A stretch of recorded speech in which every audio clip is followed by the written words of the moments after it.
পানি চুক্তির সময় দেশের স্বার্থ প্রাধান্য দেওয়া হবে বলে মন্তব্য করেছেন পানি সম্পদ মন্ত্রী শহীদউদ্দিন চৌধুরী অ্যানি। এদিকে স্বাস্থ্যমন্ত্রী বলেন, এসডিজি লক্ষ্য অর্জনে সব মন্ত্রণালয়ে সমন্বিত পরিকল্পনা গ্রহণ করতে হবে।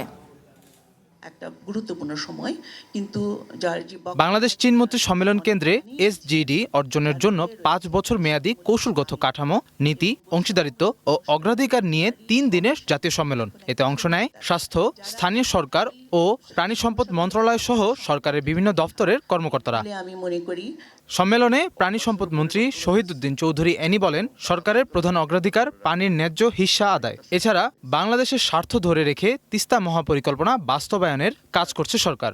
সবকিছুকে নিয়ন্ত্রণ করে স্টাডি কমপ্লিট করে খুব দৃশ্যমান আমরা আশা করছি খুব শীঘ্রই আমরা জাতির সামনে আমাদের এই প্রজেক্টটা আমরা হাজির করব। এসডিজি অর্জনে সব মন্ত্রণালয়ের সমন্বিত পরিকল্পনা ও গুরুত্ব আরোপ করেন স্বাস্থ্যমন্ত্রী।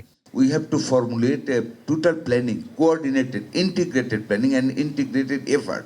We have to see it together to bring all the points in one periphery.